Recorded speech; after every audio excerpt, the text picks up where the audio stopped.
এতিয়া জটিল হৈ পৰিছে গুৱাহাটী মহানগৰীৰ কৰোনা পৰিস্থিতি। কৰোনাত আক্ৰান্ত ৰাজভৱনৰ দুজনকৈ কৰ্মচাৰী, আক্ৰান্ত কৰ্মচাৰী দুজন সাইদুল ৰহমান আৰু হৰিচৰণ দত্ত।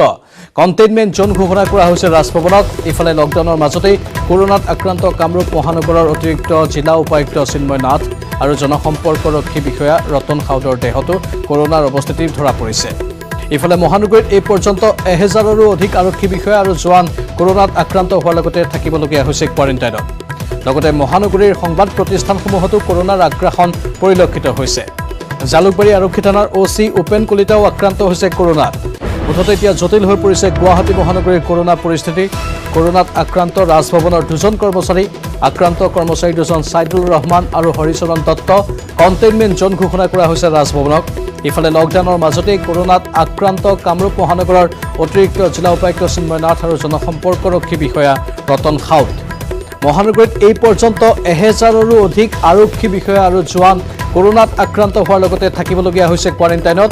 লগতে মহানগৰীৰ সংবাদ প্ৰতিষ্ঠানসমূহতো এতিয়া কৰোনাৰ আগ্ৰাসন পৰিলক্ষিত হৈছে। জালুকবাৰী আৰক্ষী থানাৰ OC উপেন কলিতাও আক্ৰান্ত হৈছে কৰোনাত।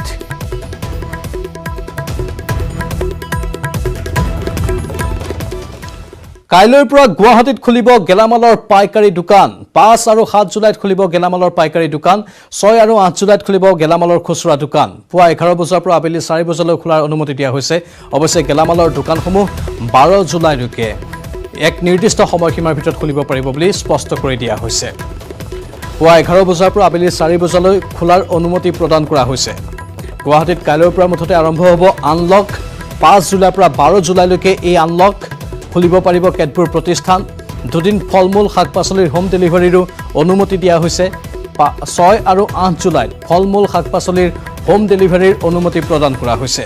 পুৱা 8 বজাৰ পৰা আবেলি 2 বজালৈ হোম ডেলিভাৰীৰ অনুমতি দিয়া হৈছে।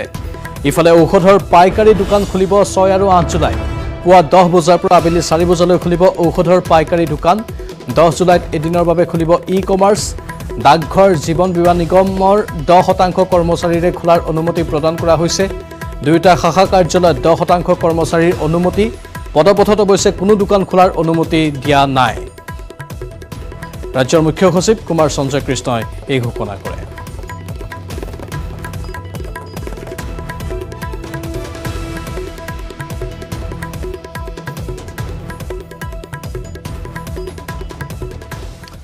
দেশত এতিয়া জটিল ৰূপ লোৱা মহামাৰী কোভিড-19ৰ সংক্ৰমণে স্পৰ্শ কৰিলে 6,48,315 ঘৰ। কৰোনা মহামাৰীয়ে প্ৰাণ ল'লে দেশৰ মুঠ 18,655 জনৰ। 24 ঘণ্টাত দেশত মৃত্যু হৈছে 442 জনৰ। দেশত কৰোনাৰ মহাসংক্ৰমণ। 24 ঘণ্টাত 22,771 জন আক্ৰান্ত। কৰোনাই ভয়ংকৰ ৰূপ লোৱা দেশৰ তালিকাত বিশ্বৰ ভিতৰতে 4ৰ্থ স্থানত ভাৰত। দেশত জটিল ৰূপ লোৱা মহামাৰী কোভিড-19ৰ সংক্ৰমণে স্পৰ্শ কৰিলে 6,48,315 ঘৰ। কৰোনা মহামাৰীয়ে প্ৰাণ ল'লে দেশত মুঠ 18,655 জনৰ। 24 ঘণ্টাতে দেশত মৃত্যু হৈছে 442 জনৰ। কিন্তু দেশজোৰা লকডাউন তথা চৰকাৰৰ সকলো সতৰ্কতামূলক ব্যৱস্থাক প্ৰত্যাহ্বান জনোৱা উদ্বেগজনক তথ্যটো হ'ল 1 জুনৰ পৰা আজিৰ তাৰিখলৈ এমাহত দেশত মুঠ 4,57,780 জন আক্ৰান্ত কোভিড-19ত।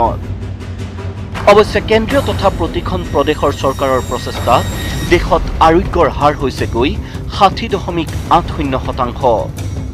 ইফালে আজিও দেশৰ ভিতৰত সৰ্বাধিক শোচনীয় ৰাজ্য মহাৰাষ্ট্ৰ।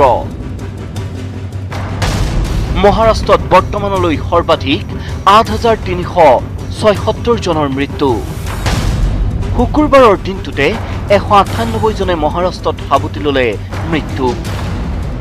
দেশত কৰোনাই শোচনীয় কৰি তোলা দ্বিতীয়খন ৰাজ্য তামিলনাডু। তামিলনাডুত কৰোনাত আক্ৰান্ত হৈ 1,385 জনৰ মৃত্যু। দেশৰ ভিতৰত কৰোনাত আক্ৰান্তৰ তৃতীয় স্থানত ৰাজধানী দিল্লী। বৰ্তমানলৈ দেশৰ ৰাজধানীত প্ৰাণ হেৰুৱাইছে 2,923 জনে। এনেদৰে এতিয়া কাশ্মীৰৰ পৰা কন্যাকুমাৰীলৈ তথা গুজৰাটৰ পৰা অৰুণাচল প্ৰদেশলৈ মহামাৰী কৰোনাই গ্ৰাস কৰিছে সমগ্ৰ দেশক। ইয়াৰ মাজতে আশাৰ ৰেঙনি কঢ়িয়াইছে ভাৰত বায়োটেকে প্ৰস্তুত কৰা কৰোনাৰ ভেকচিনে। সমগ্ৰ বিশ্বই যুঁজ দিছে এই মহামাৰীৰ বিৰুদ্ধে। ইতিমধ্যে ভেকচিন প্ৰস্তুতৰ ক্ষেত্ৰত কেইবা ধাপো আগুৱাইছে অক্সফৰ্ড বিশ্ববিদ্যালয়ৰ বিশেষজ্ঞৰ দল। কিন্তু সমগ্ৰ বিশ্বত এই মহামাৰীৰ বিষ সিঁচি দিয়া চীনৰ কিবা শাস্তি হ'বনে? ইয়াৰ বাবে প্ৰকৃত জগৰীয়া চীন হয় নে নহয়? তাৰ তদন্তৰ বাবে অহা সপ্তাহত চীনলৈ যাব বিশ্ব স্বাস্থ্য সংস্থাৰ এটা তদন্তকাৰী দল। চীনত কৰোনা ভাইৰাছৰ উৎপত্তিৰ স্থান সন্দৰ্ভত বিশ্ব স্বাস্থ্য সংস্থাৰ দলটোৱে কৰিব তদন্ত। National desk, news 18, Assam north east. ৰাজ্যত এতিয়া হুৰাহুৰে বাঢ়িছে কৰোনা আক্ৰান্তৰ সংখ্যা। এনে জটিল সময়ত কোভিড-19 আক্ৰান্তৰ চিকিৎসাৰ বাবে সাজু হৈছে চৰকাৰৰ লগতে বহুকেইখন ব্যক্তিগত চিকিৎসালয়। এইবাৰ কোভিডৰ যুদ্ধলৈ সাজু ব্যক্তিগত চিকিৎসালয়। 30খনতকৈ অধিক ব্যক্তিগত চিকিৎসালয়ত চলিব চিকিৎসা। ৰাজ্যত 10,000ৰ দিশে কোভিড আক্ৰান্তৰ সংখ্যা। কোভিড আক্ৰান্ত ৰোগীক চিকিৎসা কৰিবলৈ ক্ৰমাৎ ঠাইৰ অভাৱ হৈছে চিকিৎসালয়ত। স্বাস্থ্য বিভাগে ইতিমধ্যে একাংশ চৰকাৰী খণ্ডৰ চিকিৎসালয়ত কোভিড চিকিৎসা প্ৰদানৰ লগতে খেলপথাৰকো ৰূপ দিছে চিকিৎসালয়ত। কোভিড চিকিৎসালয়ৰ এনে অভাৱৰ প্ৰতি লক্ষ্য ৰাখি শেহতীয়াভাৱে ব্যক্তিগত খণ্ডৰ চিকিৎসালয়ত কোভিড চিকিৎসা প্ৰদানৰ উদ্দেশ্যে মন্ত্ৰী হিমন্তও মিলিত হৈছিল বৈঠকত। এতিয়া চাওঁ আহক কি প্ৰস্তুতি ব্যক্তিগত চিকিৎসালয়ত। এখন সুন্দৰ বিছনা ৰোগী যাতে শুব পাৰে তাৰ ব্যৱস্থা ইয়াত আছে। ওপৰত দেখিব যে এচিৰ ব্যৱস্থা ইয়াত আছে আৰু ইয়াত আন সুবিধা আছে, যদিও বা কোভিড ৰোগীৰ লগত কোনো এটেণ্ডেণ্টৰ সুবিধা নাথাকে বা কোনো এটেণ্ডেণ্টক থাকিবলৈ দিয়া নহয়। লগতে ইয়াত সংলগ্ন লেট্ৰিন বাথৰুম ইয়াতে আছে, পানীৰ সুব্যৱস্থা আছে। আন চিকিৎসালয়ৰ সমান্তৰালকৈ সাজু হৈছে এই চিকিৎসালয়খনো। আমাৰ ইয়াতে গোটেইখিনি টিম এতিয়া ৰেডি কৰিছোঁ। ডক্টৰছ, নাৰ্ছিং, হাউচকিপিং, বাকী পেৰামেডিকেল গোটেই টিম ছেট এটা বনাই থৈছোঁ। সেই গোটেই টিমক আমি হস্পিটেলতে ষ্টে কৰাৰ ব্যৱস্থা কৰিছোঁ, চ' ডেট তেওঁলোকে ঘৰত যাব লগা নহওক প্ৰথমলি। ছেকেণ্ডলি আমি ইয়াতে গোটেই কেটাগৰীজ অফ ৰুম বনাইছোঁ। General ward, semi private, AC cabin, non AC cabin, plus oxygen লগা পেচেণ্টকো ব্যৱস্থা কৰি থোৱা আছে। আৰু এই যোনটো ছেট অফ ডক্টৰ থাকিব তেওঁলোকক আমি 3 দিন ডিউটি কৰিম, 1 দিন ব্ৰেক দিম, তেনেকৈ কৰি পেলাই আমি ছেট অফ ডক্টৰক ৰেডি কৰি থৈছোঁ। সাধাৰণ ৰোগীৰ বাবে থকা বিল্ডিংটোৰ পৰা সম্পূৰ্ণ পৃথক হ'ব কোভিড চিকিৎসালয়। ব্যক্তিগত চিকিৎসালয়ত চিকিৎসা কৰিবলৈ হ'লে চৰকাৰীতকৈ অধিক ধনৰ প্ৰয়োজন হয়। এতিয়া যিসমূহ কোভিড পেচেণ্ট যিসমূহ আহিব তেওঁলোকৰ ট্ৰিটমেণ্টৰ খৰচ কেনেধৰণে কি হ'ব নে বিনামূলীয়া হ'ব? যিহেতু এইটো ব্যক্তিগত অনুষ্ঠান আমি বিনামূলীয়াটো কৰিব নোৱাৰোঁ, কিয়নো PPEৰ খৰচা আছে আৰু বাকী যিকেইজন স্বাস্থ্যকৰ্মী ইনভলভ হৈ থাকিব তেওঁলোকৰ যিমান কেইদিন ইয়াতে কাম কৰিব, তাৰপিছত আকৌ তেওঁলোকৰো আমি পৰীক্ষা কৰিব লাগিব কোভিড টেষ্টিঙৰ কাৰণে, সেইখিনি খৰচা আছে। তো আমি যিমান পাৰোঁ মিনিমাম ৰেটত কৰিব পাৰোঁ সেইটো আমি চেষ্টা কৰি আছোঁ। কিমান কমত দিব পাৰোঁ এতিয়ালৈকে আমাৰ কেলকুলেশ্যন হৈ উঠা নাই। যেতিয়া কোভিড ৰোগীৰ সংখ্যা বৃদ্ধি হোৱাৰ পৰিলক্ষিত হৈছে, ঠাইৰ অভাৱ হৈছে চিকিৎসা প্ৰদান কৰিবলৈ, সেয়েহে এইবাৰ ব্যক্তিগত চিকিৎসালয়সমূহ আগবাঢ়ি আহিছে আৰু এই ব্যক্তিগত চিকিৎসালয়সমূহ আগবাঢ়ি অহাৰ ফলত যি চিকিৎসালয়ৰ অভাৱ ঘটিছিল কিছু হ'লেও সেই সমস্যা দূৰ হ'ব বুলি এতিয়া আশা কৰিব পাৰি। কেমেৰা পাৰ্চন বিপ্লৱ পালৰ সহযোগত Gunjan Kalita, news 18, Assam north east. এতিয়া জটিল হৈ পৰিছে গুৱাহাটী মহানগৰীৰ কৰোনা পৰিস্থিতি। কৰোনাত আক্ৰান্ত ৰাজভৱনৰ 2জনকৈ কৰ্মচাৰী, আক্ৰান্ত কৰ্মচাৰী 2জন ছাইদুল ৰহমান আৰু হৰিচৰণ দত্ত। কণ্টেইনমেণ্ট জ'ন ঘোষণা কৰা হৈছে ৰাজভৱনক। ইফালে লকডাউনৰ মাজতেই কৰোনাত আক্ৰান্ত কামৰূপ মহানগৰৰ অতিৰিক্ত জিলা উপায়ুক্ত চিন্ময় নাথ আৰু জনসম্পৰ্কৰক্ষী বিষয়া ৰতন খাউট। মহানগৰীত এই পৰ্যন্ত 1000ৰো অধিক আৰক্ষী বিষয়া আৰু জোৱান কৰোনাত আক্ৰান্ত হোৱাৰ লগতে থাকিবলগীয়া হৈছে কোৱাৰেণ্টাইনত। লগতে মহানগৰীৰ সংবাদ প্ৰতিষ্ঠানসমূহতো কৰোনাৰ আগ্ৰাসন পৰিলক্ষিত হৈছে। জালুকবাৰী আৰক্ষী থানাৰ OC উপেন কলিতাও আক্ৰান্ত হৈছে কৰোনাত।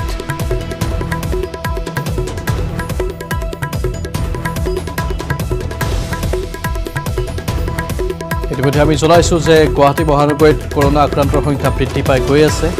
চৰকাৰী বিষয়াৰ পৰা আদি কৰি চিকিৎসক, লগতে সাধাৰণজন, ব্যৱসায়ী সকলো আক্ৰান্ত হৈছে এতিয়া কোভিড-19ত। বহু সংখ্যক লোক আক্ৰান্ত হোৱাৰ শেহতীয়া তথ্য সন্মুখলৈ আহিছে। মুঠতে জটিল হৈছে কিছু পৰিস্থিতি। কৰোনাত আক্ৰান্ত হৈছে ৰাজভৱনৰ 2জন কৰ্মচাৰী।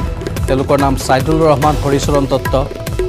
এতিয়া কণ্টেইনমেণ্ট জোন ঘোষণা কৰা হৈছে ৰাজভৱনক লকডাউনৰ মাজতে কৰোনাত আক্ৰান্ত হৈছে কামৰূপ মহানগৰৰ অতিৰিক্ত জিলা উপায়ুক্ত চিন্ময় নাথ আৰু জনসম্পৰ্কৰক্ষী বিষয়া ৰতন খাউত মুঠতে মহানগৰীত এই পৰ্যন্ত 1000ৰো অধিক আৰক্ষী বিষয়া আৰু জোৱানো কৰোনাত আক্ৰান্ত হোৱাৰ এতিয়া তথ্য সন্মুখলৈ আহিছে লগতে তেওঁলোক কোৱাৰেণ্টাইনত থাকিবলগীয়া হৈছে লগতে মহানগৰীৰ সংবাদ প্ৰতিষ্ঠানসমূহতো এতিয়া কৰোনাৰ আগ্ৰাসন বৃদ্ধি পাইছে জালুকবাৰী আৰক্ষী থানাৰ OC উপেন কলিতাও আক্ৰান্ত হৈছে কৰোনাত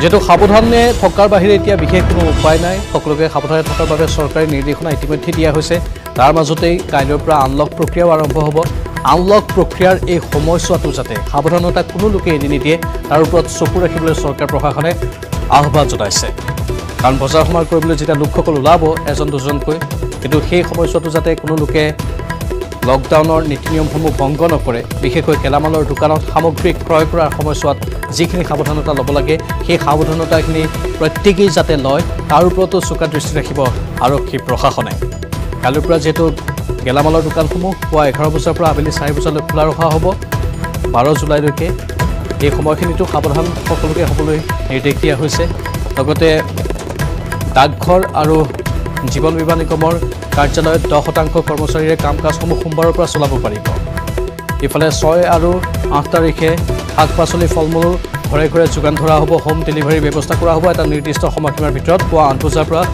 বিয়লি 2 বজালৈকে সেই সময়সীমা নিৰ্ধাৰণ কৰা হৈছে তেতিয়াও সকলোৱে সাৱধানতা অৱলম্বন কৰিব লাগিব সাৱধান হৈহে এইসমূহ কাম কৰিব পাৰিব বুলি স্পষ্ট ৰূপত কোৱা হৈছে মহানগৰীৰ কৰোনা পৰিস্থিতি এতিয়া পূৰ্বতকৈ জটিল হৈছে ৰাজভৱনৰ 2জন কৰ্মচাৰী আক্ৰান্ত হৈছে কণ্টেইনমেণ্ট জোন ঘোষণা কৰা হৈছে ৰাজভৱনক জিলা উপায়ুক্ত কাৰ্যালয়ৰ অতিৰিক্ত উপায়ুক্তও আক্ৰান্ত হৈছে কৰোনাত লগতে জনসম্পৰ্কৰক্ষী বিষয়াও আক্ৰান্ত হৈছে এই পৰ্যন্ত 1000ৰো অধিক আৰক্ষী বিষয়া আৰু জোৱান কৰোনাত আক্ৰান্ত হৈছে মহানগৰীৰ সংবাদ প্ৰতিষ্ঠানসমূহতো কৰোনাৰ আগ্ৰাসন এতিয়া পৰিলক্ষিত হৈছে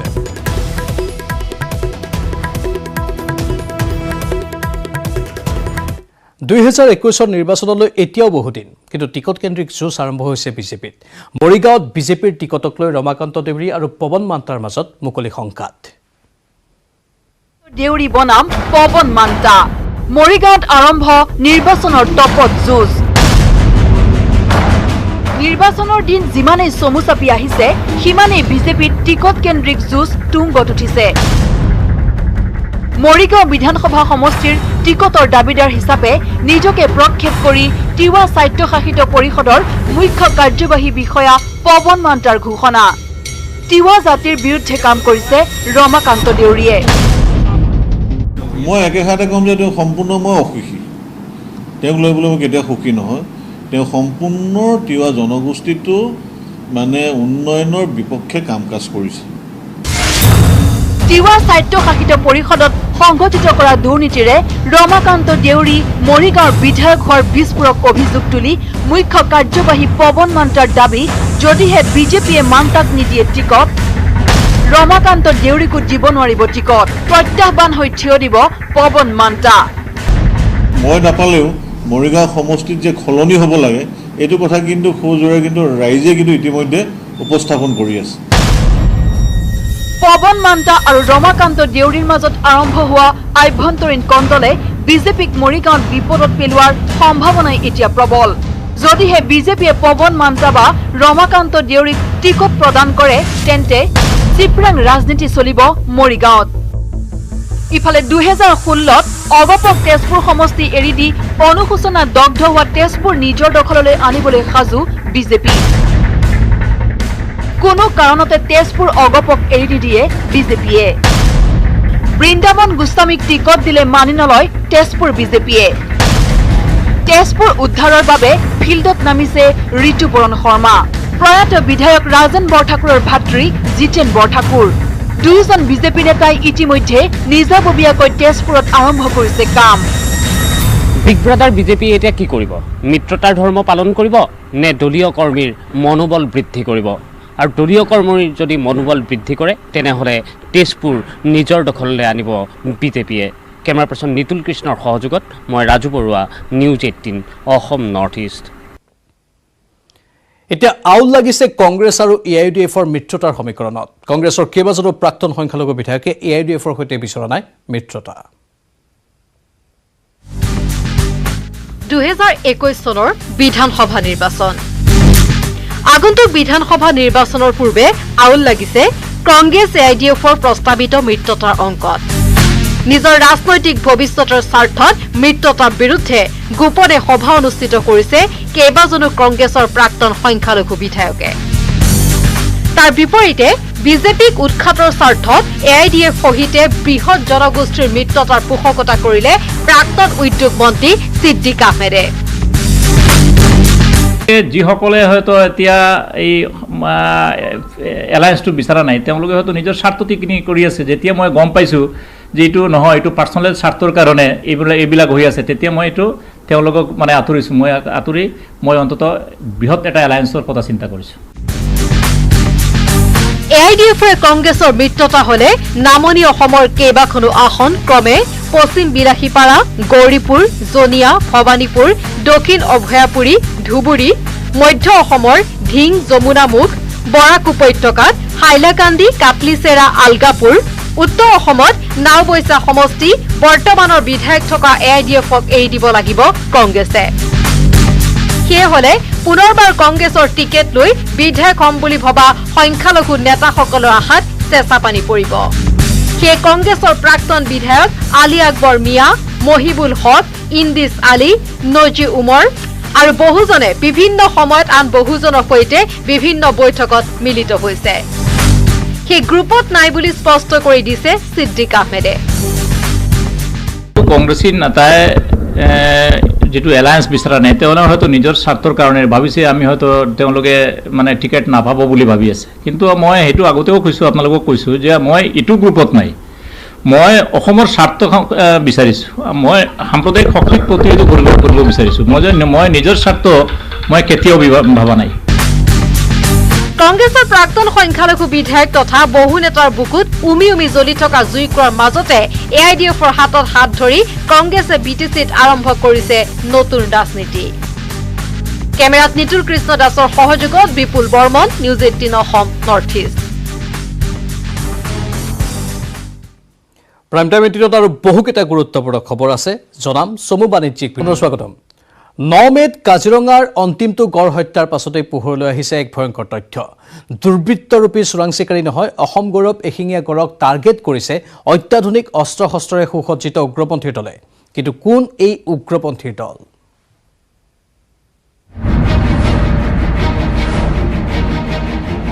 কাজিৰঙাৰ গড় হত্যাত জড়িত মণিপুৰী উগ্ৰপন্থী গ্ৰেপ্তাৰ। বোকাখাত আৰক্ষীৰ জালত জমি ৰিভলিউচনাৰী আৰ্মীৰ নেতা সিঞ্জাছন ভাল্টে। বিগত 10 বছৰত কাজিৰঙাৰ প্ৰতিটো গড় হত্যাত প্ৰত্যক্ষ কিংবা পৰোক্ষভাৱে জড়িত জমি ৰিভলিউচনাৰী আৰ্মীৰ নেতা সিঞ্জাছন ভাল্টে। তেওঁৰ নামটো আছিলে সিঞ্জাছন ভাল্টে, 41 years old, আৰু তেওঁ দেউতাকৰ নাম আছিলে নেংজাথাং ভাল্টে, গাঁৱৰ নাম আছিলে বুংমুৱাল আৰু ডিষ্ট্ৰিক্ট চুৰাচান্দপুৰ অফ মণিপুৰ। তেওঁক আমি ইহঁতৰ ষ্টেটমেণ্টৰ আধাৰত আমি তেওঁক চুৰাচান্দপুৰৰ আৰক্ষীৰ সহযোগত আমি কালি আটক কৰিবলৈ সক্ষম হ'লোঁ। 9 মে'ত কাজিৰঙাৰ অগৰাতলী বনাঞ্চলত AK চিৰিজৰ কাৰ্টিজেৰে গড় হত্যাৰ পাছতে সন্দেহ হৈছিল আৰক্ষী বন বিভাগৰ। সাধাৰণতে ব্যৱহাৰ হোৱা 303ৰ সলনি AK চিৰিজৰ কাৰ্টিজ দেখাৰ পাছতে তদন্তত নামিছিল STF আৰক্ষী আৰু বন বিভাগ। এসপ্তাহৰ ভিতৰতে যৌথ বাহিনীৰ সৈতে সংঘৰ্ষত নিহত হৈছিল মংবই পিটাৰ নামৰ এটা মণিপুৰী উগ্ৰপন্থী। 2 জুনত কাৰ্বি আংলং আৰক্ষীৰ জালত পৰিল আন এটা মণিপুৰী উগ্ৰপন্থী। ডেভিড চাইমা ওৰফে চিমুৱাই নামৰ উগ্ৰপন্থীটোৰ পৰা আৰক্ষীয়ে জব্দ কৰিলে এটা AK-81, 2টা AK-56 আৰু এটা SBBL ৰাইফলৰ লগতে দমে দমে সক্ৰিয় কাৰ্টিজ। ডেভিড চাইমাৰ ভাষ্যৰ আধাৰতে 21 জুনত পুনৰ কাৰ্বি আংলং আৰক্ষীয়ে গ্ৰেপ্তাৰ কৰিলে 3টা উগ্ৰপন্থী।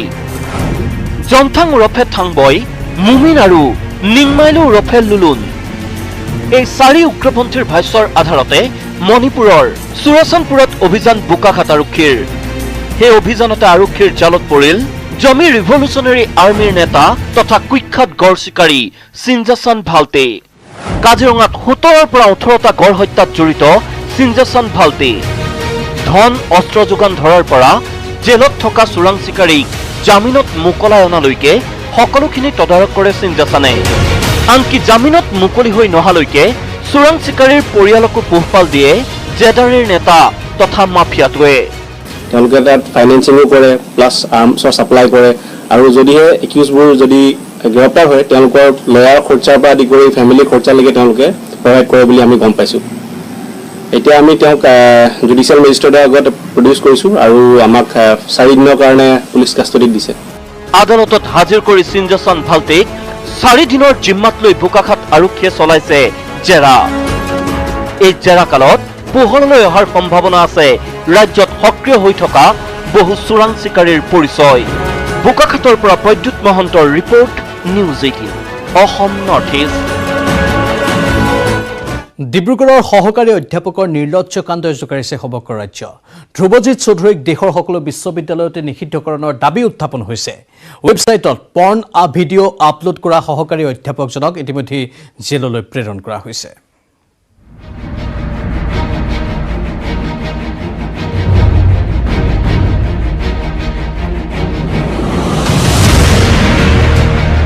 ডিব্ৰুগড়ত অংকচৰৰ বিৰুদ্ধে ক্ষোভৰ বহিঃপ্ৰকাশ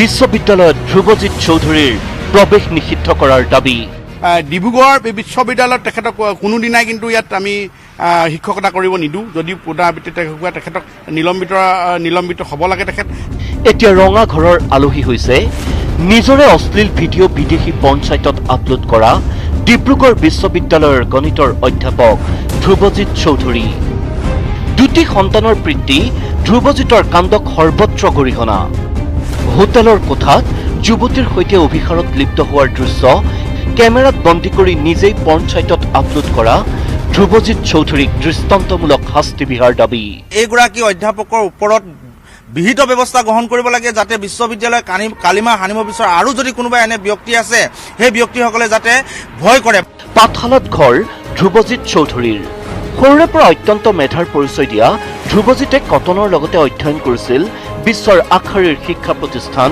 বেংগালুৰুৰ ইণ্ডিয়ান ইনষ্টিটিউট অফ ছায়েন্সত IISৰ পৰা সুখ্যাতিৰে উত্তীৰ্ণ হোৱা ধ্ৰুৱজিতে 2013 চনত যোগদান কৰিছিল ডিব্ৰুগড় বিশ্ববিদ্যালয়ত ইউক্লিডীয় জ্যামিতিৰ গৱেষক ধ্ৰুৱজিতৰ এনে গৰ্হিত কাণ্ডই স্তম্ভিত কৰিছে ডিব্ৰুগড়ৰ সুধী সমাজক হয় আমি জনামতে তেওঁ খুব এজন মেধাৱী ছাত্ৰই আছিলে কটন কলেজৰ পৰা পাছ কৰিছিলে তাৰপিছত তেওঁ ইণ্ডিয়ান ইনষ্টিটিউট অফ ছায়েন্স যিখন হ'লে এখন আগশাৰী প্ৰতিষ্ঠান গোটেই ভাৰতৰ আৰু বিশ্বৰ ভিতৰতে তেওঁৰ নাম আছে এখন প্ৰতিষ্ঠানৰ আৰু তেওঁৰ মেধাৰ বলতে আহি ডিব্ৰুগড় ইউনিভাৰ্চিটিৰ গণিত বিভাগৰ তেওঁ প্ৰফেচাৰ হৈছিলে এছিষ্টেণ্ট প্ৰফেচাৰ হিচাপে জইন কৰিছিলে বা একেবাৰে টাৰ্মিনেটে কৰা হ'ব চাগে তেনেকুৱা ধৰণৰ আমি এটা ইংগিত পাইছোঁ আৰু অলৰেডি তেওঁক জুডিচিয়েল কাষ্টডিলৈ পঠাই দিয়া হৈছে কিছুদিন পূৰ্বে বিশ্ববিদ্যালয় কৰ্তৃপক্ষই গম পাইছিল ধ্ৰুৱজিৎ চৌধুৰীৰ আখ্যান বিশ্ববিদ্যালয়ৰ আচুগুটে ঘটনাৰ বিষয়ে জনাইছিল বিশ্ববিদ্যালয় কৰ্তৃপক্ষ 26 জুনত ধ্ৰুৱজিতক কাৰণ দৰ্শোৱাৰ জাননী দিছিল বিশ্ববিদ্যালয়ৰ পঞ্জীয়কে ধ্ৰুৱজিতৰ উত্তৰত সন্তুষ্ট নোহোৱাৰ পাছতে কৰ্তৃপক্ষ কাষ চাপিল আৰক্ষীৰ তাৰ পাছত তাজপাতৰ দৰে খহি পৰিল ছাত্ৰ জীৱনৰ পৰাই মেধাৰ পৰিচয় দিয়া ধ্ৰুৱজ্যোতি চৌধুৰীয়ে অৰ্জন কৰা সকলো সামাজিক মৰ্যাদা আৰু সন্মান কেমেৰাত দিনেশৰ সৈতে ডিব্ৰুগড়ৰ পৰা Thomas Buragohain news 18 Assam north east হাজাৰ বাধায়ো তলাব পৰা নাই অসম আৰক্ষী কোভিড-19 আক্ৰান্ত চিকিৎসাৰ ব্যৱস্থা কৰাৰ লগতে অসম আৰক্ষীয়ে তৎপৰতাৰে চম্ভালিছে ৰাজ্যৰ আইন শৃংখলা পৰিস্থিতিও কৰোনা বিৰোধী যুদ্ধত যুঁজি উভাগৰা নাই অসম আৰক্ষী জনসাধাৰণৰ নিৰাপত্তা সুনিশ্চিত ৰখা অসম আৰক্ষীৰ এইসমূহ বীৰ যোদ্ধাই সমানেই যুঁজিছে কোভিড যুদ্ধটো এফালে যদি কোভিড আক্ৰান্ত ৰোগীক কোৱাৰেণ্টাইনৰ পৰা চিকিৎসালয়লৈ নিয়াত সহায় কৰিছে আৰক্ষীয়ে আনফালে নিশ্চিত কৰিছে আইন শৃংখলা ইতিমধ্যে কোভিড আক্ৰান্ত হৈছে 95 গৰাকী আৰক্ষী ইয়াৰ ভিতৰত সুস্থ হৈ উঠিছে 19 গৰাকী আৰক্ষী 1112 গৰাকী আৰক্ষী বৰ্তমান আছে কোৱাৰেণ্টাইনত শেহতীয়াভাৱে মহানগৰ আৰক্ষীয়ে যান বাহন আৰক্ষীৰ বাবে এক প্ৰকাৰ বাধ্যতামূলক কৰিছে ফেচ সিল যান বাহনৰ কাগজ পত্ৰ পৰীক্ষাৰ বাবে সাধাৰণতে ৰাজপথত বহু লোকৰ সংস্পৰ্শলৈ আহে যান বাহন আৰক্ষী সেয়ে কোভিড সংক্ৰমণৰ পৰা নিজকে ৰক্ষা কৰিবলৈ যান বাহন আৰক্ষীয়ে পৰিধান কৰিছে ফেচ সিল নথিপত্ৰ নতুনকৈ চোৱা হৈছে আৰু যিখিনি পাৰোঁ নিজে ছেফ চাইড চলি পেলাই আমি চেক কৰি আছোঁ গাড়ী কাগজ পাতিবিলাক মানুহৰ কথা কওঁতে দূৰৰ পৰা মানে কথা কৈ আছোঁ আৰু যিবিলাক কাগজ পত্ৰ বা আই কাৰ্ড এইবিলাক আমি চোৱা নাই তেখেতসকলকে দেখুৱাই দিব দিছোঁ তেখেতসকলে দেখুৱাইছে তেনেকৈ আমি শুকুৰবাৰে খানাপাৰাত আৰু গুৱাহাটী ক্লাবত দেখা গ'ল এই দৃশ্য লকডাউনৰ মাজত আইন ভংগকাৰী বিচাৰি কৰা আৰক্ষীৰ পহৰাৰ দৃশ্য মুখত N95 মাস্ক প্ৰয়োগ কৰি আছোঁ আৰু প্ৰায় 1 ঘণ্টা মূৰে আমি হাত চাবোন দি ধুলাই কৰি আছোঁ লগতে আমি ৰাখিছোঁ আপোনাৰ হাত ধুলাই কৰা বস্তু আৰু তাৰপিছত হাতটো চেনিটাইজাৰ কৰি থাকোঁ আৰু যেতিয়া আমি চেক কৰোঁ তেতিয়া এই কাৰ্ডটো আপোনাৰ লগাই লৈছোঁ মুখত যেনেকৈ মানুহ লগত অলপ সময় সুৰক্ষা হয় আৰু ডিষ্টেঞ্চ মেইনটেইন কৰি আছোঁ 1 মিটাৰ ডিষ্টেঞ্চ মেইনটেইন কৰি পেলাই আমি কাম কৰি আগবাঢ়ি গৈ আছোঁ জৰুৰী সেৱাত নিয়োজিত আন যোদ্ধাসকলৰ সমান্তৰালকৈ আৰক্ষীৰ দেহতো পোৱা গৈছে কৰোনা ভাইৰাছ আক্ৰান্তৰ সংখ্যাৰ তাৰতম্য ঘটি থাকিব কিন্তু এই যুঁজত সৰ্বোচ্চ উজাৰি যুঁজিছে অসম আৰক্ষীয়েও কেমেৰাত বিপ্লৱ পালৰ সহযোগত Gunjan Kalita news 18 Assam north east এবাৰ এটা ভাল খবৰ কৃত্ৰিম পদ্ধতিৰে দুষ্প্ৰাপ্য কাছৰ প্ৰজননত সফলতা প্ৰণৱ মালাকাৰ নামৰ প্ৰকৃতিপ্ৰেমীজনে লাভ কৰিছে এই সফলতা কাছৰ কণীৰ পৰা বিশেষ পদ্ধতিৰে এবছৰত প্ৰজনন কৰিছে কাছৰ 19টা পোৱালি কৃত্ৰিম পদ্ধতিৰে দুষ্প্ৰাপ্য কাছৰ পোৱালিৰ প্ৰজননত ব্যস্ত হাজোৰ এজন যুৱক হাজোৰ মাধৱ মন্দিৰৰ সমীপৰ এইজন প্ৰণৱ মালাকাৰ নামৰ প্ৰকৃতিপ্ৰেমীয়ে এই ঘৰটোতেই কাছৰ কণীৰ পৰা বিশেষ পদ্ধতিৰে এই বছৰত বৰ্তমানলৈকে 19টা পোৱালি প্ৰজনন কৰিছে বিগত 12 বছৰে তীৰ্থনগৰী হাজোৰ হয়গ্ৰীৱ মাধৱ মন্দিৰৰ চৌহদত থকা বিষ্ণু পুষ্কৰ পুখুৰীত কাছ সংৰক্ষণৰ বাবে লৈ আহিছে বিশেষ পদক্ষেপ দুষ্প্ৰাপ্য কাছৰ কৃত্ৰিম প্ৰজননেৰে সফলতা বুটলিবলৈ সক্ষম হৈছে প্ৰণৱ মালাকাৰ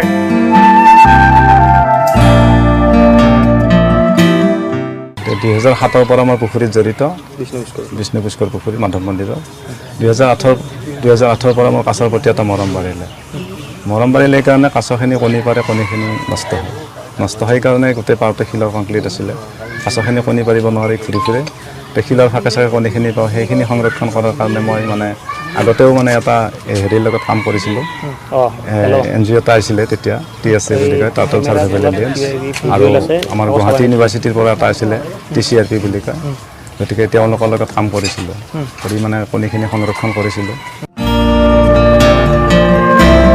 হয়গ্ৰীৱ মাধৱ মন্দিৰৰ চৌহদত থকা বিষ্ণু পুষ্কৰ পুখুৰীৰ পাৰত শিলৰ বান্ধ থকা বাবে কাছই কণী পাৰিলেও নষ্ট হৈ যায় কণীসমূহ সেই কণীসমূহ সংগ্ৰহ কৰি প্ৰণৱ মালাকাৰে কৃত্ৰিম প্ৰজনন কৰি দেখুৱাইছে প্ৰকৃতি প্ৰেমৰ নিদৰ্শন বিগত 12 বছৰে কাছ প্ৰজনন কৰি নিস্বাৰ্থভাৱে আগবঢ়াইছে সেৱা এইবেলি প্ৰণৱ মালাকাৰে বৰ্তমানলৈকে 5টাকৈ প্ৰজাতিৰ কাছৰ প্ৰজনন কৰিছে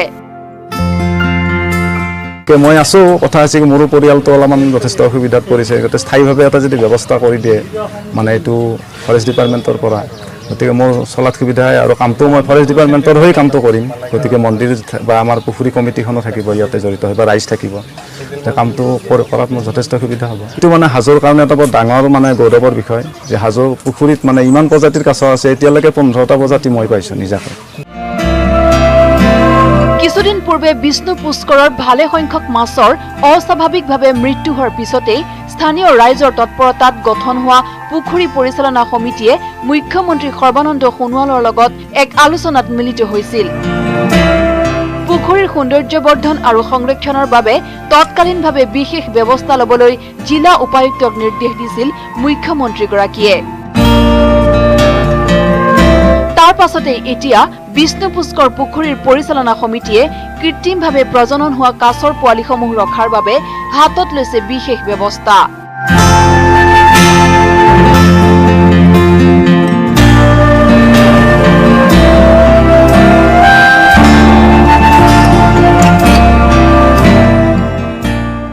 হাজোৰ পৰা Dhiraj Das, news 18 Assam north east.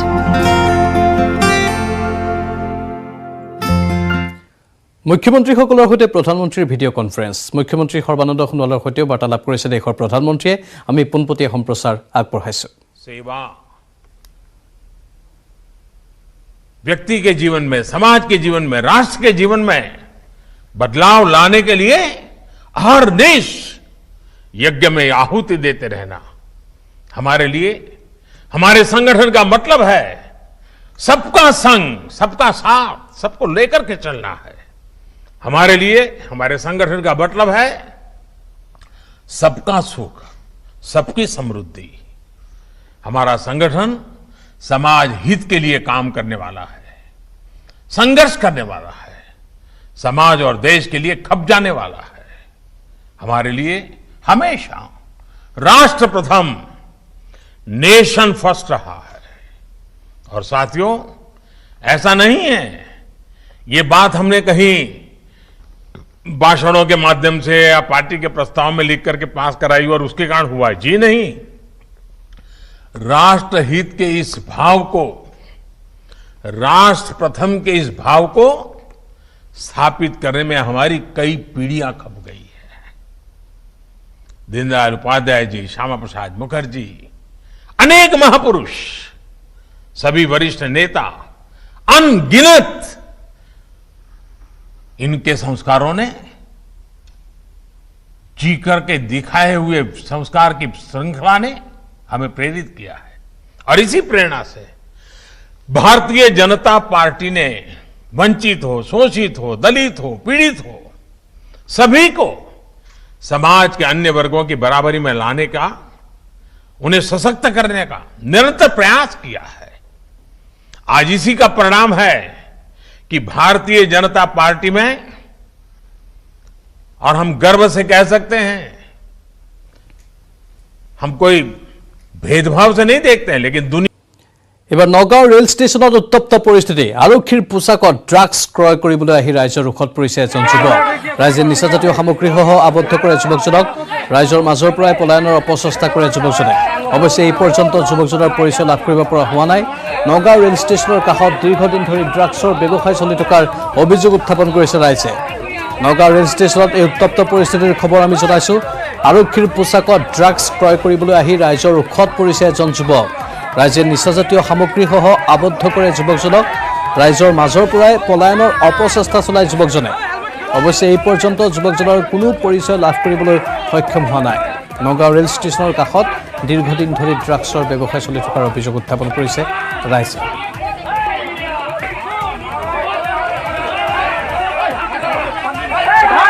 নগাঁৱত ড্ৰাগছৰ এনেধৰণৰ ৰমৰমীয়া ব্যৱসায় নতুন কথা নহয়। ইয়াৰ পূৰ্বে বহুকেইটা ঘটনা সন্মুখলৈ আহিছিল। এবাৰ উত্তপ্ত পৰিস্থিতিৰ সৃষ্টি হৈছে। আৰক্ষীৰ পোছাকত ড্ৰাগছ ক্ৰয় কৰিবলৈ আহিছিল আৰু তাৰ পাছতে ৰাইজৰ ৰোষত পৰিছে এজন যুৱক। নিচাজাতীয় সামগ্ৰীসহ আবদ্ধ কৰে যুৱকজনক। অৱশ্যে ৰাইজৰ মাজৰ পৰা পলায়নৰো অপচেষ্টা চলায় যুৱকজনে, কিন্তু এতিয়ালৈকে সেই যুৱকজনৰ পৰিচয় লাভ কৰিবলৈ সক্ষম হোৱা নাই। তাৰমানে লিকুগুটি লব আহিছিল, তাৰপিছত ৰাইজে দেখিলে, ৰাইজে ধৰিলে, ধৰি পেলাই তাৰপিছত ধৰোঁতে ই পলালে। কোন ঠাইত নিবলৈ আহিছিলে? জেগাটো কোনটো? জেগাটো ষ্টেচন আপোনাৰ এই গলিৰ ভিতৰত, নগাঁও ষ্টেচন। নগাঁও ষ্টেচন। আৰু আৰক্ষী পোছাকত আহিছিলে? আৰক্ষীৰ পোছাকত। তাৰপিছত আবদ্ধ কৰাৰ পিছত মানে ই ধৰিলে, তেতিয়া মানে সুধিলে, ই ধৰিলে, তাৰপিছত আকৌ ধৰি আনিছে তাক ৰাইজে গৈ পেলাই। তাৰপিছত ইয়াত কিবা এটা মানে মীমাংসা হ'ল, তাক কি লৈ আহিছিল? লিকুগুটি। মহামাৰী কৰোনাৰ এতিয়া মহাগ্ৰাসত অসম। উপায়ুক্তৰ পৰিয়ালৰ পৰা আৰক্ষীৰ লোকলৈ, চিকিৎসক, ৰাজনৈতিক নেতাৰ পৰা অধিবক্তালৈ কোনোৱে ৰেহাই পোৱা নাই বিশ্বজুৰি ত্ৰাসৰ সৃষ্টি কৰা এই অদৃশ্য শত্ৰু কৰোনাৰ পৰা।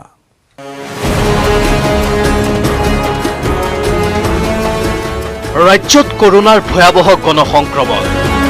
উপায়ুক্তৰ পৰিয়ালৰ পৰা আৰক্ষীৰ লোকলৈ, চিকিৎসকৰ পৰা ৰাজনৈতিক নেতালৈ কোনো হাৰি যোৱা নাই অদৃশ্য শত্ৰু কৰোনাৰ কালগ্ৰাসৰ পৰা চিৰাং জিলা উপায়ুক্ত গৌতম তালুকদাৰৰ পত্নী আৰু কন্যা কোভিড-19 পজিটিভ 3 দিন পূৰ্বে গুৱাহাটীৰ পৰা চিৰাঙলৈ গৈছিল তালুকদাৰৰ আক্ৰান্ত পত্নী এনটি দাস তালুকদাৰ আৰু কন্যা দিগংগদা কাশ্যপ এই সংক্ৰমণে উদ্বিগ্ন কৰি তুলিছে বিষয়া কৰ্মচাৰীক ইফালে কৰোনাত আক্ৰান্ত গোৱালপাৰা জিলা বিজেপিৰ উপসভাপতি তথা ব্যৱসায়ী পৰিমল সাহা গোলাঘাট লাইফলাইন চিকিৎসালয়ৰ মেনেজাৰ জয়ন্ত সিনহাৰ সংস্পৰ্শলৈ অহা 19 গৰাকীকৈ লোক কোভিড পজিটিভ আক্ৰান্ত কেইজনৰ ভিতৰত আছে গোলাঘাট বাৰ এছ'চিয়েশ্যনৰ অধিবক্তাও এতিয়া আটাইতকৈ সুৰক্ষিত স্থানতো কৰোনাই থিতাপি লৈছে ৰাজ্যৰ আন প্ৰান্ততো ইজনৰ দেহৰ পৰা সিজনলৈ সংক্ৰমিত হৈছে মহামাৰী কৰোনা ইফালে স্ক্ৰিনিঙৰ কামত নিয়োজিত এজন টিউচন শিক্ষকৰ সংস্পৰ্শলৈ অহাৰ বাবে বঙাইগাঁৱত কৰোনাত আক্ৰান্ত হ'ল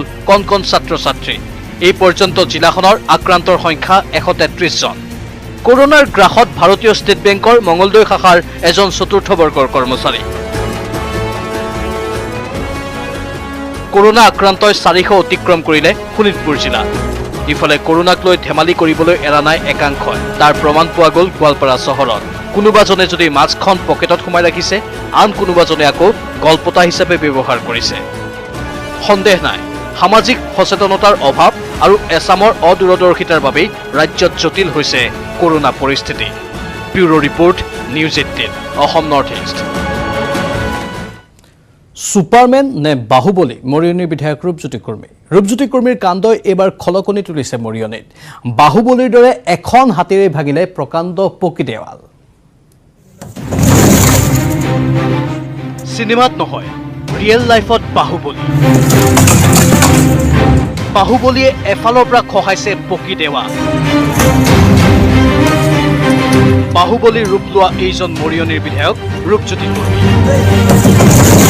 ব্যতিক্ৰমী কৰ্মকাণ্ড তথা অদ্ভুত বেশভূষাৰে সংবাদ শিৰোনামত থকা বিধায়কগৰাকী শনিবাৰে অৱতীৰ্ণ হ'ল বাহুবলীৰ ৰূপত বিধায়কৰ এটা ঠেলাতে দেৱাল খহি পৰা এইখন এখন চিকিৎসালয় মৰিয়নিৰ নাগিনীজান চাহ বাগিচাত নিৰ্মাণ কৰা হৈছে চিকিৎসালয়খন চিকিৎসালয়ৰ নিৰ্মাণ ব্যয় 1,30 লাখ টকা বিভাগীয় ইঞ্জিনিয়াৰ আৰু ঠিকাদাৰে আঁচনিৰ ধন লুটিপুটি খোৱাৰ বাবে চিকিৎসালয় গৃহৰ এই দুৰৱস্থা হোৱাৰ অভিযোগ বিধায়ক ৰূপজ্যোতি কৰ্মীৰ বাহুবলীৰ দৰে প্ৰতিজন দুৰ্নীতিগ্ৰস্তক বিধায়কে দিলে হুংকাৰ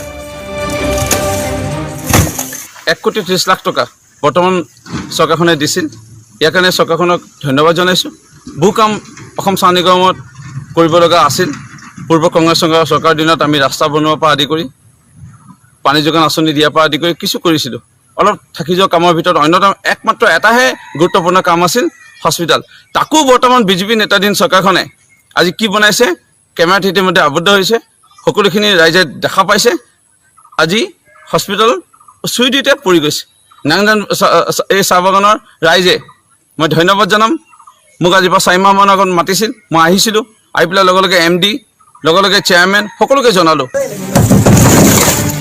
কৰোনাই সমগ্ৰ বিশ্বক গ্ৰাস কৰাৰ সময়ত ৰাজ্যৰ এখন নিৰ্মীয়মান চিকিৎসালয়ৰ এই ৰূপ দেখি বিধায়ক ৰূপজ্যোতি কৰ্মীৰ দৰে স্তম্ভিত বহুজন পিছে প্ৰশ্ন হয় বাহুবলীৰ ৰূপত অৱতীৰ্ণ হোৱা ৰূপজ্যোতি কৰ্মীয়ে নাকি লগাব পাৰিবনে দুৰ্নীতিগ্ৰস্ত ঠিকাদাৰ আৰু ইঞ্জিনিয়াৰক নে দেৱাল বগৰুৱাতে ক্ষান্ত থাকিব বাহুবলী বিধায়কৰ পৰাক্ৰম নকছাৰীৰ পৰা Jyotiprasad Gogoi news 18 Assam north east এক ব্ৰেকিং নিউজ কৰোনাত আক্ৰান্ত হৈ মহানগৰীৰ এজন লোকৰ মৃত্যু হৈছে মৃত লোকজন কুমাৰপাৰাৰ FA ৰোডৰ 72 বছৰীয়া আনোৱাৰ উল্লাহ 25 জুনতে সামান্য অসুস্থতাৰ বাবে তেওঁ ভৰ্তি হৈছিল MMCHত সেইদিনা নিশাই MMCHত মৃত্যু হৈছিল লোকজনৰ 26 জুনৰ পৰা GMCHৰ মৰ্গত ৰখা হৈছিল মৃতদেহ 28 জুনত ধৰা পৰে কৰোনাৰ অৱস্থিতি 1 জুলাইত প্ৰশাসনে জানাজা সম্পন্ন কৰে আনোৱাৰ উল্লাহৰ শনিবাৰেহে পোহৰলৈ আহে আনোৱাৰৰ মৃত্যুৰ বাতৰি 28 জুনৰ পৰা হোম কোৱাৰেণ্টাইনত ৰখা হৈছে আনোৱাৰ উল্লাহৰ পৰিয়ালত আছে 9 গৰাকী সদস্য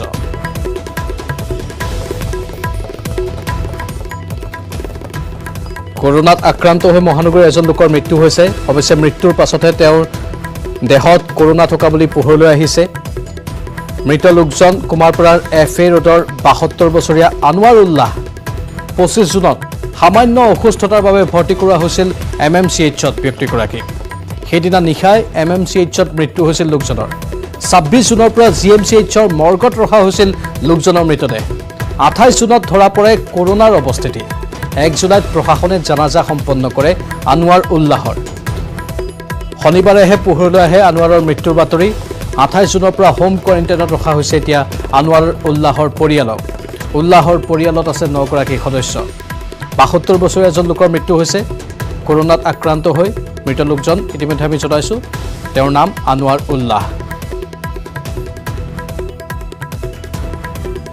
সুগাৰ টেষ্ট কৰিলোঁ সুগাৰ টেষ্ট কৰোঁতে তেওঁৰ ৰিপৰ্ট ওলাইছে 400+ হোৱাৰ পিছত মই তেখেতক আপোনাৰ কি বুলি কয় ইনচুলিন দিলোঁ মেডিচিন দিলোঁ তেখেত খাই লোৱাৰ পিছত আগত কি হ'ল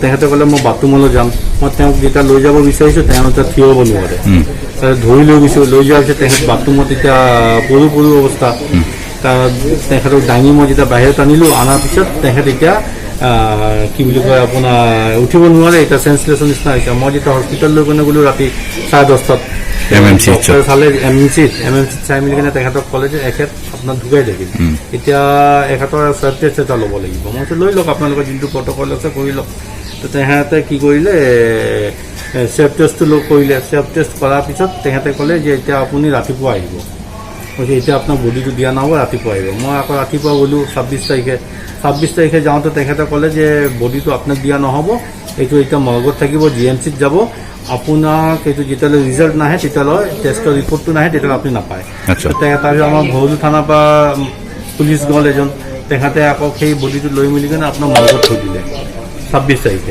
কোভিড পেচেণ্ট কোভিড যদি ঢুকাইছে তেনেহ'লে একো প্ৰশাসনৰ পৰা একো কোৱা নাই একো নিউজ নাই একো খবৰ নাই আৰু মোক একো ৰিপৰ্টো দিয়া নাই তেখেতে বাতৰিত পুনৰ সময় হৈছে চমু বাণিজ্যিক বিৰতিৰ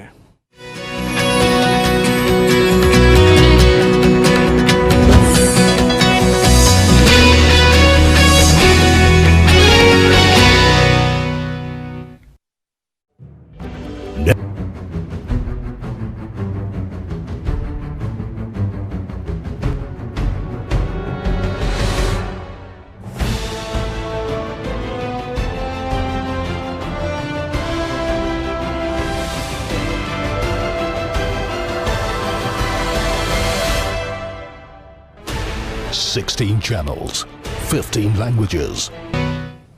মহামাৰীৰ ত্ৰাসৰ মাজতে সেউজ বিপ্লৱৰ জৰিয়তে আত্মনিৰ্ভৰশীল হৈছে শিপাচাৰৰ এজন কৃষক মৌচুমী আম মধুৰিআম নেমুটেঙা ভোট জলকীয়া ৰঙালাও তিয়হ আদিৰ খেতি কৰি স্বাৱলম্বী হ'বলৈ সক্ষম হৈছে ক্ষীৰোদ শৰ্মা নামৰ শিক্ষকজন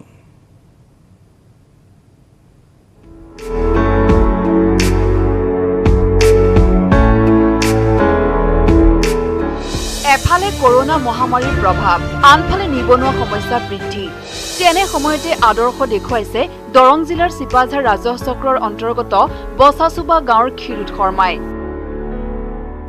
যি সময়ত লকডাউনৰ কাৰণে জুৰুলা হৈছে দেশ নিবনুৱা হৈছে বহু লোক তেনে সময়তে কি ধৰণে সেউজ বিপ্লৱৰ জৰিয়তে আত্মনিৰ্ভৰ হ'ব পাৰি তাৰ সফল ৰূপ দাঙি ধৰিছে ক্ষীৰোদ শৰ্মা নামৰ এই গৰাকী কৃষকে বিগত বহু বছৰ ধৰি কৃষি কাৰ্যৰ লগত জড়িত ক্ষীৰোদ শৰ্মাই 3 বিঘা মাটিত ফলমূল পাচলিৰ খেতি কৰি নাৰ্চাৰীৰে স্বাৱলম্বিতাৰ পথ বাছি লৈছে আটাইখিনি আছে সাধাৰণতে মই হৰ্টিকালচাৰ ছেকশ্যনটো আনিছোঁ ইয়াতে মই গাফটিং আম লগাইছোঁ আম লাগিছে এবাৰ গাফটিং আপোনাৰ মধুৰিআম লগাইছোঁ আৰু মৌচুমী আছে কমলা আছে লগতে ইয়াৰ লগতে মই এখন নাৰ্চাৰী আৰম্ভ কৰিছোঁ নাৰ্চাৰীখনত মই ইয়াতে বিভিন্ন ধৰণৰ গছপুলি ফল মূলৰ পুলি বিক্ৰী কৰোঁ লগতে নিজে মই অমিতা ভোট জলকীয়া এইবোৰ পুলি বনাওঁ ক্ষীৰোদ শৰ্মাৰ কৃষি ফাৰ্মত আছে এখন নাৰ্চাৰী য'ত অমিতা ভোট জলকীয়া আম লেচু মধুৰিআম চেগুনৰ পৰা আৰম্ভ কৰি ফলমূল বিভিন্ন গছৰ পুলি উপলব্ধ ক্ষীৰোদ শৰ্মাই নেমুটেঙা এইবাৰ ডুবাইলৈ ৰপ্তানি কৰাৰ পৰিকল্পনা কৰিছে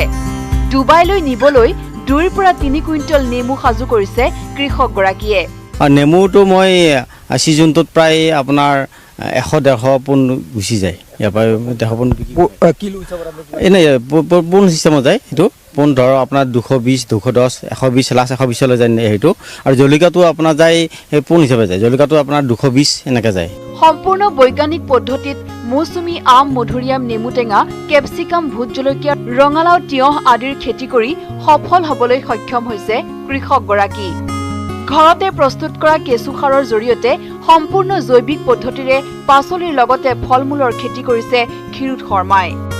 বৰ্তমান গাঁৱত এটি গোট গঠন কৰি বহল ভিত্তিত খেতি কৰাৰ পৰিকল্পনা কৰিছে এই কৃষকগৰাকীয়ে। মঙলদৈৰ পৰা Nabajyoti Mahanta, news 18 Assam north east. লকডাউনৰ মাজতে এক কৰুণ দৃশ্য। 2 কণমানি সন্তানক লৈ অসহায় মাতৃৰ হাহাকাৰ পৰিস্থিতি।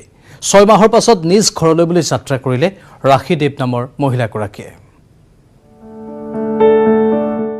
লকডাউনৰ কৰুণ ছবি। 2টি কণমানি সন্তানক লৈ অসহায় মাতৃৰ হাহাকাৰ। 6 মাহৰ পিছত নিজ ঘৰলৈ যাত্ৰা ৰাখী দেৱৰ। হয়, আমি ক'ব খুজিছো, হঠাৎ দেশজুৰি লকডাউন ঘোষণা কৰাৰ বাবে চৰম জমৰ যাতনাৰ সন্মুখীন হোৱা ৰাখী দেৱ নামৰ এই মহিলাগৰাকীৰ কথা। মেঘালয়ৰ লেওডহৰ এই মহিলাগৰাকী ব্যৱসায়ৰ বাবে গৈছিল কলকাতালৈ। কিন্তু লকডাউনৰ বাবে কলকাতাতে আবদ্ধ হৈ পৰে 2 সন্তানসহ মহিলাগৰাকী। 3 মাহ কলকাতাত থকাৰ সময়তে শেষ হয় ৰাখীৰ সাঁচতীয়া ধন। লকডাউন কিছু শিথিল কৰাত বাছেৰে শিলচৰৰ জয়পুৰত উপস্থিত হয় মহিলাগৰাকী। কিন্তু শিলচৰতো তেওঁ সন্মুখীন হয় জীৱনৰ কঠিন বাস্তৱৰ সৈতে। ধন দিব নোৱাৰাৰ বাবে আত্মীয় 2 সন্তানসহ ৰাখীক উলিয়াই দিলে ঘৰৰ পৰা। বর্তমানে ওনাকে আমার সব টাকা পয়সা সব চুরি হয়ে গেছে। আমি ফেব্রুয়ারির 25 তারিখ গেছিলাম ঘর থেকে। খোলার পরে তারা খুঁজছে তোমরা যে জায়গায় যেতে, তার মাঝে অ্যাপ্লিকেশনও আছে আমার কাছে, এইদিকে MLA অ্যাপ্লিকেশন দিয়া খুঁজছে তোমরা যেন যেতে যাও গিয়া।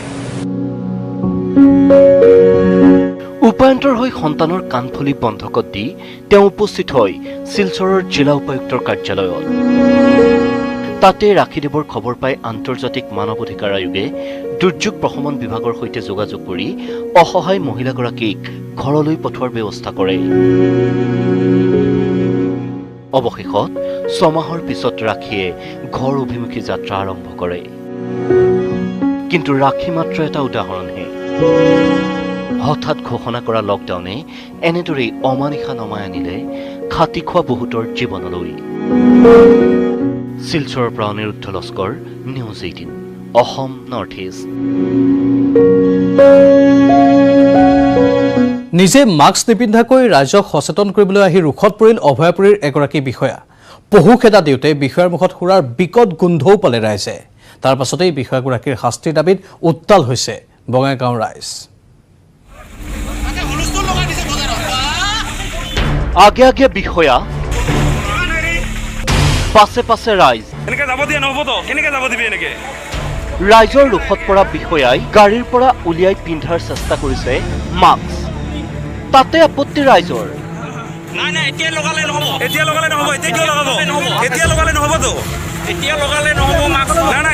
মাস্ক পিন্ধাৰ পাছতো ৰাইজৰ খং নকমা দেখি সুৰসুৰকৈ গাড়ীত বহিলগৈ বিষয়াগৰাকী। এখেত জিতু কুমাৰ বৰ্মন, পেছাত অভয়াপুৰীৰ সহকাৰী আয়ুক্ত। শুকুৰবাৰে বঙাইগাঁৱৰ বৈতামাৰীত এখন বজাৰ তদাৰক কৰিবলৈ আহিছিল সহকাৰী আয়ুক্ত জিতু কুমাৰ বৰ্মন। বজাৰত জিতুৰ মূৰ্তি দেখি চুটি হেৰাল ৰাইজৰ। সুৰাৰ ৰাগীত থৰক বৰক খোজ, দৰুল খোৱা মাতেৰে অশ্লীল গালিগালাজ। নিজে মাস্ক নিপিন্ধা সহকাৰী আয়ুক্তই নীতি শিক্ষা দিওঁতেই ৰোষত পৰিল ৰাইজৰ। সুৰাপান কৰি জিতু কুমাৰ বৰ্মনে বজাৰত দাদাগিৰি কৰাৰ অভিযোগ আনিলে প্ৰত্যক্ষদৰ্শীয়ে।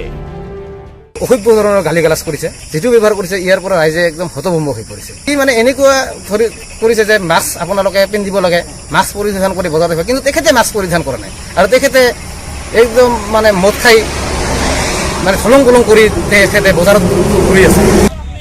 কিন্তু সহকাৰী আয়ুক্ত জিতু কুমাৰ বৰ্মনে পোনছাতেই নাকচ কৰিলে অভিযোগ। সুৰা নহয়, তেওঁ হেনো সুধা পান কৰিছিল তামোলৰ। আপুনি ক'ৰ পৰা আহিছে? মই অভয়াপুৰৰ পৰা আহিছিলোঁ। অভয়াপুৰ হয়। ইয়াতে বজাৰ দিনত তাৰমানে পানী বা ছ'চিয়েল ডিষ্টেঞ্চ হয় বা ধৰক মুখা এইবিলাকৰ বস্তু চাবলৈ। আপুনি অলপ আগতে নিজে মাস্ক পিন্ধিছে আৰু আপুনি মাদক দ্ৰব্য সেৱন কৰি আহিছে। তামোল লৈছিলোঁ, মাদক নাই খোৱা।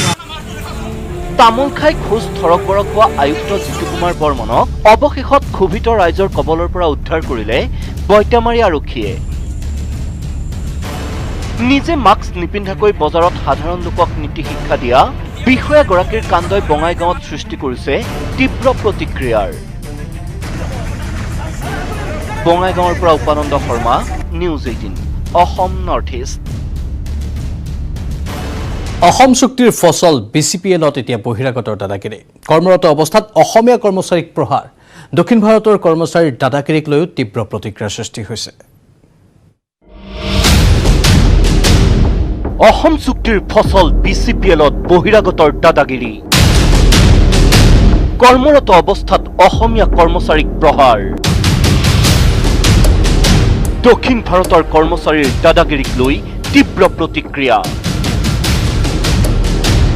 প্ৰথমতে চাওক CCTVত বন্দী হোৱা এই চাঞ্চল্যকৰ দৃশ্য। BCPLৰ ডাটা চেণ্টাৰত নিশা এজন ৰামপ্ৰসাদ নামৰ দক্ষিণ ভাৰতৰ কৰ্মচাৰীয়ে কৰ্মৰত অৱস্থাতে আক্ৰমণ কৰিছে দীপাংকৰ দাস নামৰ অসমীয়া কৰ্মচাৰীজনক। ইতিমধ্যে ছচিয়েল মিডিয়াত ভাইৰেল হৈছে এই ভিডিঅ'। ইয়াৰ পিছতে এতিয়া সৃষ্টি হৈছে তীব্ৰ প্ৰতিক্ৰিয়াৰ। জাঙুৰ খাই উঠিছে সদৌ অসম ছাত্ৰ সন্থাকে ধৰি জাতীয় দল সংগঠন।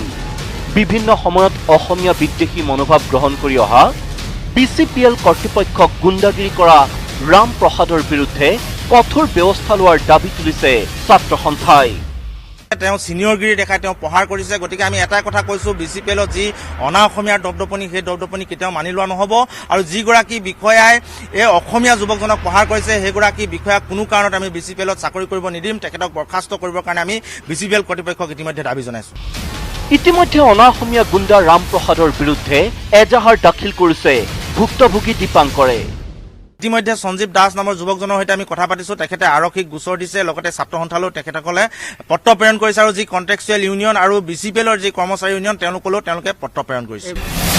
ঘটনা সন্দৰ্ভত তীব্ৰ প্ৰতিক্ৰিয়াৰ সৃষ্টি হোৱাত এখন তদন্ত কমিটি গঠন কৰি তদন্ত অব্যাহত ৰখা বুলি জানিবলৈ দিছে BCPL কৰ্তৃপক্ষই।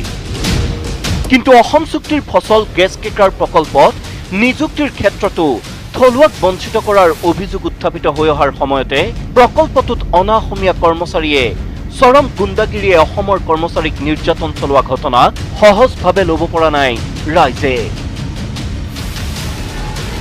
ডিব্ৰুগড়ৰ পৰা কেমেৰা পাৰ্চন দিনেশৰ সৈতে টমাছ বুঢ়াগোহাঁইৰ report, news 18 Assam north east. Barpeta জিলাৰ কাছুবৰা বজাৰ পাৰঘাটত ব্ৰহ্মপুত্ৰৰ সুঁতিত কেইজনমান শিক্ষিত যুৱকে নিজৰ গাঁঠিৰ ধন ভাঙি নিৰ্মাণ কৰিলে 150 মিটাৰ দৈৰ্ঘ্যৰ উপঙি থকা দলং। এই বিশেষ দলংখন 242টা ড্ৰামৰ ওপৰত বাঁহৰ চাং দি নিৰ্মাণ কৰা হৈছে। এই প্ৰতিবেদন আগবঢ়াই বিদায় লৈছো এতিয়া বাতৰিৰ পৰা। নমস্কাৰ। এখন উপঙা বাঁহৰ দলং, দৈৰ্ঘ্য 150 মিটাৰ। দলংখন নিৰ্মাণত খৰচ 10 লাখ টকা। চৰকাৰ অথবা জনপ্ৰতিনিধিৰ ধনেৰে নহয়। বৰপেটা জিলাৰ দক্ষিণ প্ৰান্তৰ কাছুমৰা বজাৰ পাৰঘাটত ব্ৰহ্মপুত্ৰৰ সুঁতি নদীৰ ওপৰত কেইজনমান শিক্ষিত যুৱকে নিজৰ গাঁঠিৰ ধন ভাঙি নিৰ্মাণ কৰিলে 150 মিটাৰ দৈৰ্ঘ্যৰ উপঙি থকা এই দলংখন। খুঁটাবিহীন এই বিশেষ দলংখন 242টা ড্ৰামৰ ওপৰত বাঁহৰ চাং দি নিৰ্মাণ কৰা হৈছে। কাছুমৰা বজাৰ সংযোগী কাছুমৰা NC আৰু মহচৰা সমন্বয় সেতুখন শনিবাৰে আনুষ্ঠানিকভাৱে যাতায়াতৰ বাবে মুকলি কৰে কাছুমৰা থানাৰ ভাৰপ্ৰাপ্ত আৰক্ষী বিষয়া সিদ্দিক আলী আহমেদ আৰু আঞ্চলিক উন্নয়ন কমিটিৰ সভাপতি মৰিবুৰ ৰহমান মুল্লাই। প্ৰায় 10 লাখ মান টকা খৰচ হৈছে।